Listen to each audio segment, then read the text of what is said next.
عزیز دوستو، قابل صد احترام بزرگوں اور بھائیوں، کچھ شخصیات، کچھ لوگ، کچھ حوالے ایسے ہیں کہ جن کا نام ہی، جن کا تذکرہ ہی بزرگی کی علامت ہے، اور جن لوگوں کا ذکر ہی انسان کے دل کو سکون عطا کر دیتا ہے۔ اللہ تبارک و تعالیٰ کے کچھ محبوب بندے اس طرح کے بھی ہیں کہ جن کی زندگی ساری کی ساری اس کی محبت میں، اپنے مالک کی فرما برداری میں، اس کے دین حق کے پیغام کی آبیاری میں گزر گئی، اور انہوں نے اپنے شب و روز سارے کے سارے اپنے مالک حقیقی کے نام کر دیے۔ وہ لوگ اتنے عظیم ہیں، اتنے قابل قدر ہیں کہ اگر آج بھی ان کے تذکرے اپنے دل کے اندر بٹھائے جائیں تو اللہ تبارک و تعالیٰ دلوں میں اپنی محبت پیدا فرما دیتا ہے۔ یقیناً ہم ہر روز کوئی نہ کوئی بات تو کرتے ہی ہیں، کوئی نہ کوئی ذکر تو چھیڑتے ہیں، کوئی نہ کوئی تذکرہ تو ہمارے پیش نظر رہتا ہی ہے۔ تو کیوں نہ ان لوگوں کے تذکرے زیادہ کیے جائیں جن کے تذکرے اللہ کے قرآن نے فرمائے، جن کی باتوں کو، جن کے انداز کو، جن کی گفتگو کو رب کریم نے قرآن حکیم میں بیان فرمایا۔ انہی عالی مرتبت، ذی وقار، اولی العزم لوگوں میں سے ایک بڑی ہستی حضرت ابراہیم علیہ السلام کی ہے۔ قرآن مجید ان کے تذکروں سے بھرا پڑا ہے، کس طرح انہوں نے اپنے مالک حقیقی کے قرب میں جد و جہد کی، کس طرح انہوں نے کوشش فرمائی، کس طرح اپنی ساری قوم کے سامنے وہ ڈٹ کے کھڑے ہو گئے، کس طرح انہوں نے کفر و شرک کے ایوانوں میں پیغام توحید بلند فرمایا، اور اس کے سامنے جتنی بھی رکاوٹیں آئیں، جتنی بھی آزمائشیں آئیں، جتنی بھی پریشانیاں آئیں، جتنی بھی لوگوں نے ان کے خلاف مہم جوئی کی، جناب ابراہیم کھڑے رہے، حتیٰ کہ ساری قوم نے مل کے آگ جلائی۔ جلانے والے سارے تھے اور جلنے کے لیے تیاری صرف حضرت ابراہیم خلیل کی تھی۔ ان ساری آزمائشوں سے، ساری تکالیف سے، سارے دکھوں سے حضرت خلیل علیہ السلام جب ہو گزرے تو رب کریم نے فرمایا وَاتَّخَذَ اللَّهُ إِبْرَاهِيمَ خَلِيلًا، فرمایا اللہ تعالیٰ نے ابراہیم علیہ السلام کو اپنا گہرا دوست بنا لیا۔ ابراہیم علیہ السلام رب کے گہرے دوست ہیں، خلیل ہیں۔ نبی اکرم نور مجسم شفیع معظم صلی اللہ تعالیٰ علیہ وسلم تو حبیب ہے نا اللہ کے، حضور تو امام ہے نا رسولوں کے۔ نبی پاک کو تو اللہ نے جناب ابراہیم علیہ السلام سے بھی اونچی اور بلند رتبہ شان عطا فرمائی ہے نا، لیکن اس کے باوجود کہ حضور امام الانبیاء ہیں، سرور انبیاء ہیں، سید الرسل ہیں، اس کے باوجود رسول پاک نے جناب ابراہیم کی عظمتوں کو بیان فرمایا۔ اللہ کے قرآن میں بھی ان کی شانیں اور مصطفیٰ کے فرمان میں بھی ان کے تذکرے۔ اور بعض چیزیں تو ایسی ہیں کہ جن پہ نا واری ہونے کو دل کرتا ہے، یعنی وہ بات ایسی ہے کہ بندے کا قربان ہونے کو دل چاہے۔ اگر بندہ ہونا صاحب دل، اور دل بھی اس طرح کا ہو کہ وہ کبھی کبھی دھڑکتا بھی ہو کسی کے لیے، اس میں محبت بھی ہو اللہ رسول کی، تو پھر وہ نا باتیں ایسی ہیں کہ جو تھوڑی سی نا کھینچ لیتی ہیں اپنی طرف۔ حضور علیہ السلام فرماتے ہیں قیامت کے دن نا لوگ کہیں گے، یہ حضور نے بیان فرمایا، کریم محبوب علیہ السلام فرمانے لگے قیامت کے دن لوگ کہیں گے جناب ابراہیم سے کہ آپ اللہ کے دوست ہیں، اس بات کا چرچا آسمانوں میں بھی ہے اور زمینوں میں بھی ہے۔ وَاتَّخَذَ اللَّهُ إِبْرَاهِيمَ خَلِيلًا، آپ رب کے دوست ہیں تو یہ بات ڈھکی چھپی نہیں، یہ محبت عروج پکڑ گئی، شہرت پا گئی، یعنی زمانے کو پتہ چل گیا کہ جناب ابراہیم اللہ کے گہرے دوست ہیں، دنیا کو اس کا پتہ چل گیا۔ حضور فرماتے ہیں یہ ذکر ہوگا قیامت کے دن۔ آپ اس شخص کی عظمت کو سمجھ سکتے ہیں کہ جن کے تذکرے، جن کے القابات، جن کی شانیں اس زبان سے بیان ہوں جس زبان سے رب چاہتا ہے کہ اس کی توحید کا تذکرہ ہو۔ قُلْ هُوَ اللَّهُ أَحَدٌ، محبوب آپ فرما دیں کہ اللہ ایک ہے۔ حضرت ابراہیم علیہ السلام کی عظمت، ایک شخص نے حضور کی بارگاہ میں آ کے عرض کی، یا خیر البریہ، اے ساری مخلوق سے بہتر۔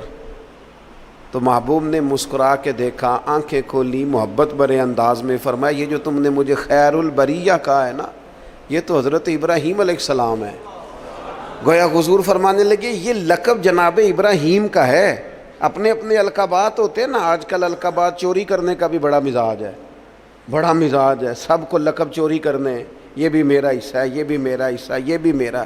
خلیل اللہ انہی کا لقب ہے، اور حضور نے سب کی عظمتیں بیان کر کے اپنی شان، اپنی عظمت اپنی امت کو بتائی۔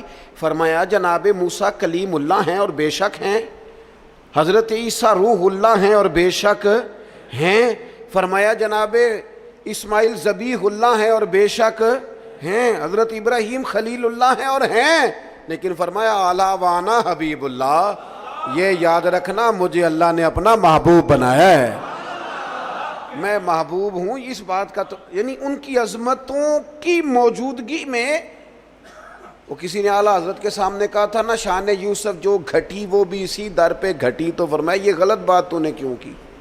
حضور کسی کو گھٹانے تو آئی نہیں۔ کہا پھر کیا کہنا چاہیے؟ فرمایا کہو شان یوسف جو بڑی وہ بھی اسی در سے بڑی، یہیں سے کرم ہوا جناب یوسف پر، ان کے تذکرے قرآن پاک میں آئے، قیامت تک جناب یوسف کا نام تلاوت کیا جائے گا۔ تو نبی پاک نے جناب ابراہیم علیہ السلام کی عظمتوں کو فرمایا خیر البریہ تو ان کا لقب ہے، یہ تو ان کو کہا جاتا ہے۔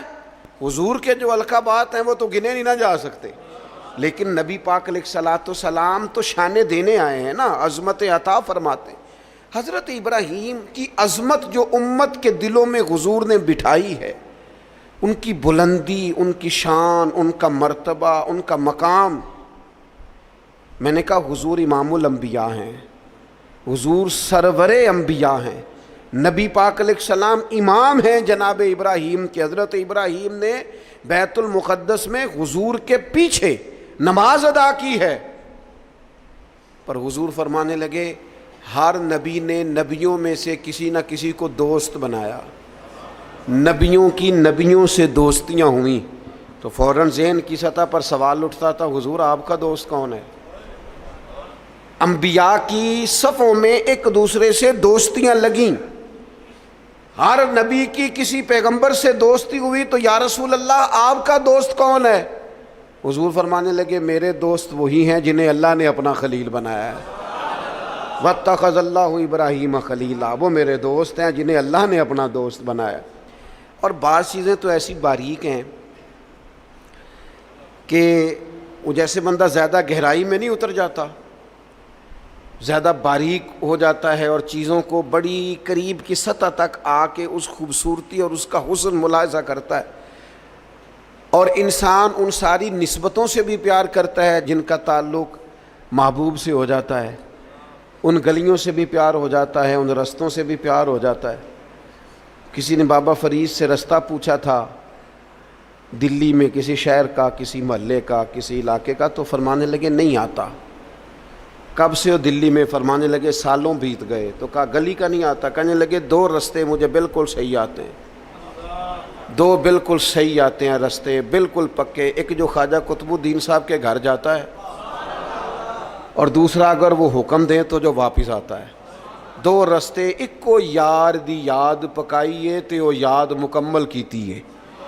جو کام کرنے والا تھا اس میں کوتاہی، وہ اس میں کوئی قضا نہیں کسی قسم کی۔ تو کچھ چیزیں ایسی ہوتی ہیں یعنی بندہ نا ان جگہوں سے بھی پیار کرتا ہے جن کی محبوب سے نسبت ہو، ان تعلقات سے بھی پیار کرتا ہے۔ ہمارے ہاں لوگ یہ کام نہیں کرتے، ہمارے ہاں لوگ فرد واحد سے محبت کرتے ہیں، نسبتوں کو چھوڑ جاتے ہیں۔ ہم سادے لوگ ہیں نا، تو ایک دفعہ ایک بزرگ اور ہمارے عزیزوں میں سے ہی اور ان کی اہلیہ دونوں میاں بیوی بوڑھے تھے، تو اپنے داماد کی کچھ شکایتیں اور کچھ دکھ بیان کر رہے تھے۔ تو دکھ بیان کرتے کرتے کہہ رہے تھے منڈا بڑا چنگا ہے، گھر دے نہیں سو ٹھیک، منڈا بالکل ٹھیک ہے، ماں سکھاندی ہے، باپ غلط گائیڈ کرتا ہے، کو تھوڑا جا نقص پہنا پائیاں چ بھی ہے۔ تو میں ان کی باتیں سن کے ہنس پڑا، تو مجھے کہنے لگے آپ کیوں ہنس رہے ہیں؟ میں نے کہا جی بات ہے نا، نہ جس کی ماں ٹھیک نہ جس کا باپ ٹھیک، نہ جس کے وہ خود کیسے ٹھیک ہو گیا؟ یہ انوکھی بات ہے کہ اس سے تعلق رکھنے والی کوئی شے ٹھیک نہیں۔ اور میں نے کہا وہ بھی اسی طرح کا ہی ہے، بس آپ اس کی خطائیں چشم پوشی کر رہے ہیں کیونکہ نباہ کرنا ہے نا، اور باقیوں سے آپ توڑنا چاہ رہے ہیں۔ یوں نہ کریں، جو ٹھیک ہوتا ہے اس کی نسبتیں بھی تقریباً، اور اگر کوتاہیاں ہوتی ہیں تو پھر کم و بیش کوتاہیاں بھی ہوتی ہی ہیں۔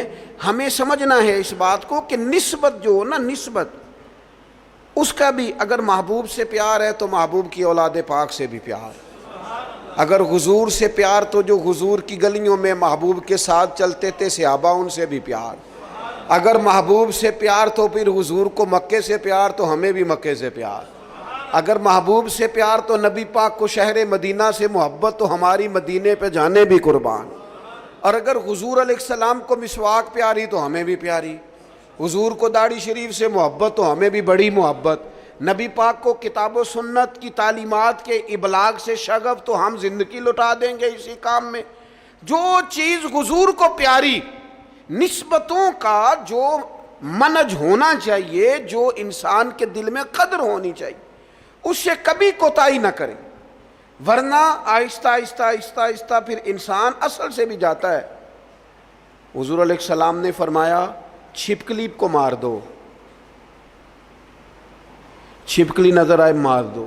حضور اس کا قصور، جانور تو بڑے گھومتے ہیں نا، اور درجنوں اور بیسیوں جانور ہیں، اور حشرات الارض ہمیں زمین پہ چلتے دکھائی دیتے ہیں، تو چھپکلی ہی کو کیوں مارے؟ تو حضور فرمانے لگے، یہ صحیح حدیث میں موجود ہے، محبوب فرمانے لگے چھپکلی کو مار دو، اس لیے کہ جب جد الانبیاء حضرت ابراہیم علیہ السلام کی آگ جلائی جا رہی تھی نا، تو یہ چھپکلی اس کو پھونکے مارتی تھی اور جلاتی تھی۔ تو جناب ابراہیم سے اگر چھپکلی بھی اختلاف کرے تو ہمیں وہ چھپکلی بھی پسند نہیں۔ حضرت ابراہیم خلیل علیہ السلام کی اللہ سے محبت، حضرت ابراہیم خلیل علیہ السلام کو اللہ نے اپنا گہرا دوست بنایا۔ آپ ان کی زندگی کو پڑھیں، قرآن پاک کے اندر جا بجا جناب ابراہیم کا تذکرہ ملے گا، اور اس کے اندر جو اللہ کی محبت چھلکتی ہے، جو اپنے مالک سے تعلق نظر آتا ہے۔ ایک بندہ مومن کی جو شان ہونی چاہیے اپنے رب کے ساتھ، اس کا جو رشتہ ہونا چاہیے، اس کی سوچیں، اس کے نظریات، اس کی قلبی کیفیات، اس کا توکل، اس کا صبر، اس کا بھروسہ، اس کی امیدیں اپنے مالک کے ساتھ کس طرح وابستہ ہونی چاہیے۔ یہ جناب ابراہیم کی زندگی سے یوں نور پھوٹتا ہے کہ بنجر دل بھی آباد ہو جاتے ہیں، بے آباد روحوں پر پھول کھلنے لگتے ہیں۔ قرآن مجید کی سورہ شعراء کے اندر حضرت ابراہیم علیہ السلام کا وہ تذکرہ ملتا ہے کہ وہ اپنے رب کے بارے میں کس طرح گفتگو کرتے ہیں، اپنے مالک کا تعارف لوگوں کو کراتے ہیں، تو کس طرح فرماتے ہیں الذی خلقنی فہو یہدین، میرا رب وہ ہے جس نے مجھے پیدا کیا اور وہی مجھے ہدایت بھی عطا کرے گا۔ خالی میرے رب نے مجھے پیدا نہیں کیا، وہ مجھے ہدایت بھی عطا کرے گا۔ والذی ہوا یطعمنی ویسقین، میرا رب وہ ہے جو مجھے کھلاتا بھی ہے اور پلاتا بھی ہے۔ وَإِذَا مَرِضْتُ فَهُوَ يَشْفِينِ، فرمانے لگے جب میں بیمار ہوتا ہوں نا تو وہ مجھے شفا عطا کرتا ہے۔ یہ اللہ کرے آپ قرآن مجید کے الفاظ کی لذت محسوس کرے۔ میرا رب وہ ہے جس نے مجھے پیدا کیا، وہی مجھے ہدایت دے گا۔ میرا رب وہ ہے کہ جو مجھے کھلاتا اور پلاتا ہے۔ میرا رب وہ ہے جب میں بیمار ہوتا ہوں تو مجھے شفا دیتا ہے۔ والذی یمیتنی ثم یحیین، میرا رب وہ ہے جو میری روح قبض کرے گا، مجھے وفات دے گا، اور پھر میرا رب مجھے زندہ بھی کرے گا۔ اور فرمایا والذی اطمع ان یغفر لی خطیئتی یوم الدین، قربان جائیں، لفظ دیکھیں، عاجزی دیکھیں۔ اللہ کے نبی تو معصوم ہوتے ہیں، خطاؤں سے پاک ہوتے ہیں، لیکن فرمانے لگے پھر مجھے امید ہے کہ میرا رب قیامت کے دن میری خطائیں بھی معاف فرما دے گا، میرا رب قیامت کے دن میری خطائیں بھی معاف کر دے گا۔ یہ حضرت ابراہیم علیہ السلام اپنے مالک کا تعارف کرا رہے ہیں، تذکرہ ہو رہا ہے۔ سب سے پہلے ارشاد فرمایا الذی خلقنی فہو یہدین، میرا رب وہ ہے جس نے مجھے پیدا کیا اور وہی مجھے ہدایت دے گا۔ اللہ کریم نے نا انسان کو صرف پیدا نہیں کیا، اس کی ہدایت کا بندوبست بھی فرمایا۔ حضرت آدم علیہ السلام جب زمین میں تشریف لائے تو رب کریم نے فرمایا جو میری ہدایت کی پیروی کرے گا نا زمین پہ اتر جاؤ، اور پھر جو شخص فمن تبع ہدایا، جو پیروی کرے گا نا اس ہدایت کی جو میری طرف سے آئے گی، تو فلا خوف علیہم ولا ہم یحزنون، پھر اس بندے پر نہ کوئی خوف ہوگا نہ وہ غمگین ہوگا۔ اللہ کی طرف سے جو ہدایت آتی ہے، کب؟ وحی کے ذریعے، قرآن پاک کے ذریعے، اللہ تبارک و تعالیٰ کے انبیاء کے ذریعے علیہم السلام جو ہدایت آتی، جو لوگ اس ہدایت کی پیروی کرتے ہیں۔ قرآن مجید میں دوسری جگہ اللہ کریم نے فرمایا سبح اسم ربک الاعلی الذی خلق فسوی، فرمایا اپنے رب کے نام کی تسبیح کیجئے جو سب سے بلند ہے، جس نے پیدا کیا ہے، والذی قدر فہدی، جس نے اندازہ مقرر کیا ہے اور پھر جس نے ہدایت عطا فرمائی۔ رب پیدا کرتا ہے، ہدایت دیتا ہے، اور اللہ کی طرف سے جو ہدایت آتی ہے، میں ایک دفعہ پہلے بھی عرض کیا تھا، ایک ہوتا ہے کوئی دانشور آپ کو مجھے اپنی عقل کے مطابق موٹیویٹ کرتا ہے، وہ جو اپنی عقل کے مطابق ہمیں سمجھاتے ہیں اس میں نقص رہ جاتے ہیں، کمزوریاں رہ جاتی ہیں۔ نبی جو سمجھاتے ہیں وہ اللہ کی وحی کے ذریعے سمجھاتے ہیں، اس میں کوئی کمی نہیں رہتی۔ حضرت ام ایمن رضی اللہ تعالیٰ عنہا نا بیٹھ کے رو رہی تھیں حضور علیہ السلام کے وصال ظاہری کے بعد، تو جناب ابو بکر صدیق رضی اللہ تعالیٰ عنہ اور جناب فاروق اعظم رضی اللہ تعالیٰ عنہ دونوں جناب ام ایمن کے پاس بیٹھے تھے۔ حضور علیہ السلام نے فرمایا یہ میری ماں ہے جناب ام ایمن، رضائی والدہ ہے حضور کی، بڑی خدمت کی انہوں نے، وہ رو رہی ہیں۔ تو شیخین کریمین دونوں پاس بیٹھے تھے، فرمانے لگے اماں جی آپ کیوں روتی ہیں؟ انہوں نے کہا اس لیے رو رہی ہوں کہ نبی پاک علیہ السلام کا وصال ہو گیا۔ جناب ابو بکر صدیق فرمانے لگے اللہ نے تو محبوب کو بلند شانیں عطا فرمائی ہیں، حضور کی عظمتیں تو بلند سے بلند تر ہیں وصال کے بعد بھی۔ تو حضرت ام ایمن نے جو جملے کہے وہ بڑے سمجھنے والے ہیں، فرمانے لگی میں رو اس لیے رہی ہوں کہ حضور موجود تھے ظاہری طور پر، تو جو آسمان سے وحی آتی تھی نا وہ سلسلہ ختم ہو گیا، وہ جو اللہ کا بندوں سے رابطہ تھا، وہ جو وحی آتی تھی وہ سلسلہ منقطع ہو گیا۔ تو اللہ تعالیٰ اپنے بندوں کی ہدایت کا بندوبست کرتا ہے، جناب ابراہیم فرما رہے ہیں، قرآن مجید اس کا تذکرہ کر رہا ہے۔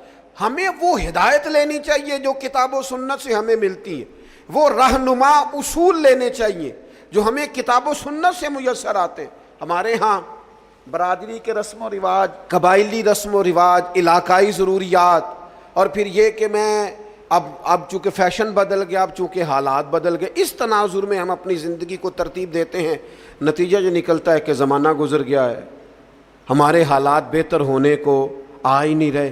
تو حضرت ابراہیم فرماتے ہیں رب نے مجھے پیدا کیا اور میرا رب مجھے ہدایت بھی عطا فرماتا ہے۔ پھر فرمایا والذی ہوا یطعمنی و یسکین، میرا رب وہ ہے جو مجھے کھلاتا بھی ہے اور پلاتا بھی ہے۔ کھلاتا پلاتا کون ہے؟ یہ چونکہ بات حضرت ابراہیم کی ہے اور بیان قرآن مجید فرما رہا ہے، بات میں گہرائی بڑی ہے۔ فرمایا میرا رب وہ ہے جو مجھے کھلاتا بھی ہے، اور پہلے تو اس نے بندوبست کیا، زمین میں اناج پیدا کیا، اور پھر مختلف انواع و اقسام کی چیزیں پیدا کی، گندم بھی ہے، جو بھی ہے، مکئی بھی ہے، جس کی طبیعت کو جو موافق ہے وہ لے سکتا ہے، ہر قسم کی چیزیں پیدا کی۔ اور جناب ابراہیم کہتے ہیں یہ میرا رب ہی کھلاتا پلاتا ہے، یہ ساری چیزیں پیدا کرنے کے بعد پھر بھی اگر سے دے تبھی بندہ کھا سکتا ہے، خدا نہ خواستہ منہ میں زخم ہو جائے تو بندہ کھا سکتا ہے؟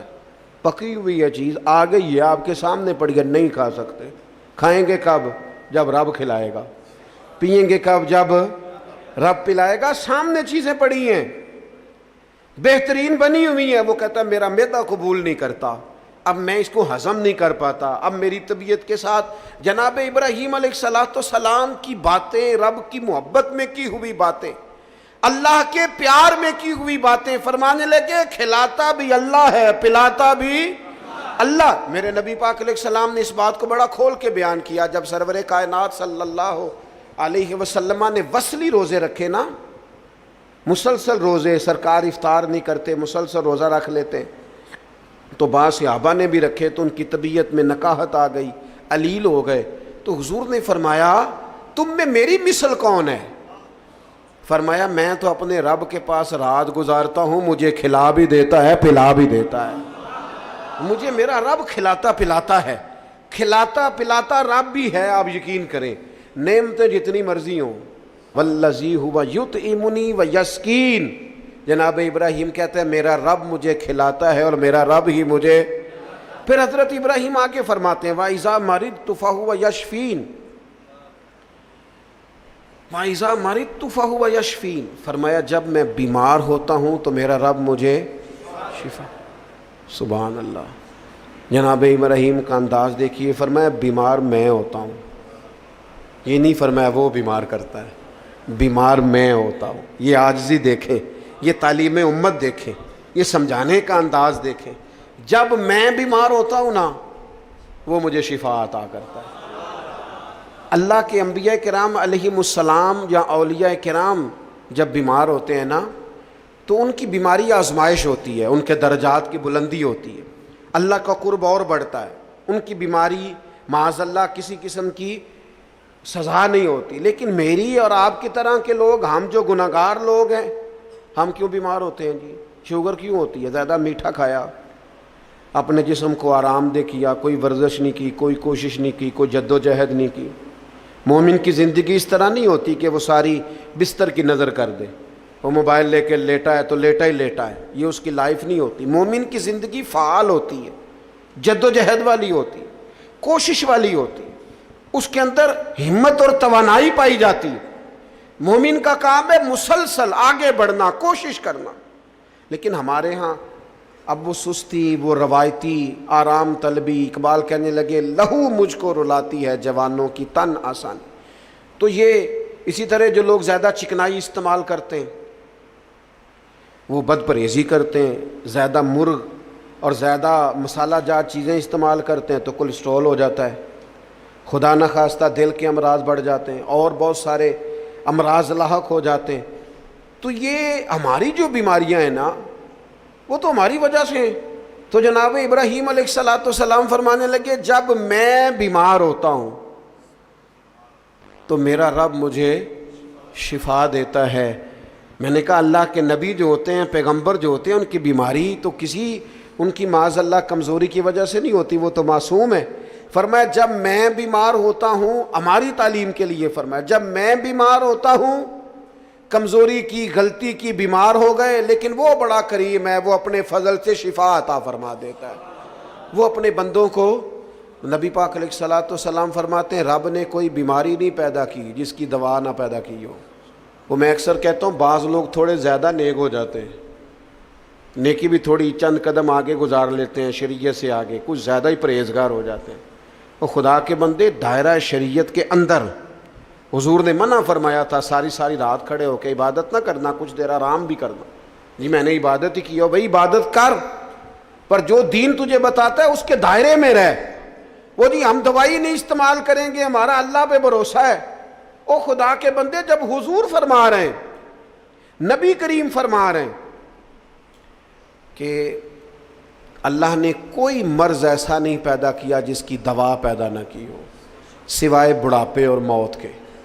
بوڑھا بھی انسان نے ہونا ہے، مر بھی انسان نے جانا ہے، اس کی دوا کوئی نہیں. باقی اللہ نے ہر بیماری کی دوائی پیدا کیا، اور دیکھ لے وقت کے ساتھ ساتھ وہ دوائیاں دریافت ہو رہی ہیں. تو فرمایا میں بیمار ہوتا ہوں، میرا رب مجھے. حضرت امام جعفر صادق اس آیت کے تحت کیا فرماتے ہیں؟ فرماتے ہیں یہ ہماری تعلیم کے لیے نا، جب میں بیمار ہوتا ہوں تو میرا رب مجھے شفا عطا کرتا ہے. امام جعفر صادق فرماتے ہیں جب لوگ گناہ کر کے بیمار ہوتے ہیں نا تو اللہ انہیں توبہ کی توفیق دے کے شفا عطا فرما دیتا. حضرت شیخ ابو بکر شبلی رحمۃ اللہ علیہ فرمانے لگے جب لوگ دنیا میں پوری طرح محو ہو جاتے ہیں اور دنیا داری کر کر کے بیمار ہو جاتے ہیں، پھر رب جب فضل کرے اور اپنے دیدار کی لذت پیدا کر دے تو اس کا مطلب ہے رب لذت پیدا کر کے شفا عطا فرما رہا. جب میں بیمار ہوتا ہوں تو پھر میرا رب مجھے شفا عطا کرتا ہے. والذی یمیتنی ثم یحیین، فرمایا وہی مجھے وفات دے گا اور پھر وہی مجھے زندہ بھی کرے گا، پھر کھڑا کرے گا قیامت کے دن مجھے. اور فرمایا والذی اطمع، مجھے امید لگ گئی ہے. اعلیٰ حضرت نے ترجمہ کیا ہے مجھے آس لگی ہے، یہ میری آس ہے. کیا؟ ان یغفر لی خطیئتی، کہ وہ میری خطائیں بخش دے گا. میں نے کہا انبیاء معصوم ہوتے ہیں، یہ بھی ہماری تعلیم کی. امید رکھو کسی جگہ بھی، کسی مقام پر نا امید نہ ہونا. اللہ معاف کرنے والا. امید لگی ہے کہ وہ میری خطائیں بخش دے گا. کب؟ یوم الدین، قیامت کے دن. وہ میری خطائیں صبح قیامت معاف کر دے گا. حضرت ابراہیم علیہ السلام کے تذکرے، جناب ابراہیم کی عظمتیں، اپنے مالک کو پہچاننا، اپنے رب سے دعائیں مانگنا، یعنی اس تصور کو بار بار اپنے دل میں پیدا کرنا کہ مجھے پیدا کرنے والا میرا اللہ ہے، ہدایت کا نور دینے والا میرا اللہ ہے، کھلانے پلانے والا میرا اللہ ہے. میں بیمار ہوتا ہوں تو شفا دینے والا میرا اللہ کریم ہے. وہی مجھے موت دے گا، پھر وہی مجھے زندگی عطا کرے گا. امید ہے قیامت کے دن وہ میری خطائیں بھی معاف کر دے. اپنے دلوں میں یہ جذبہ لائیے، اپنے مالک کے حضور اپنا سر نیال جھکائیے، نکلیے تھوڑا سا دنیا کے جھمیلوں سے، دنیا کی باتوں سے. کیمرے کے پیچھے دنیا نہیں ہے، دنیا تو یہ ہے جو بستی ہے آپس میں. اللہ تعالی حضرت ابراہیم علیہ السلام کی محبت کا فیضان عطا کرے.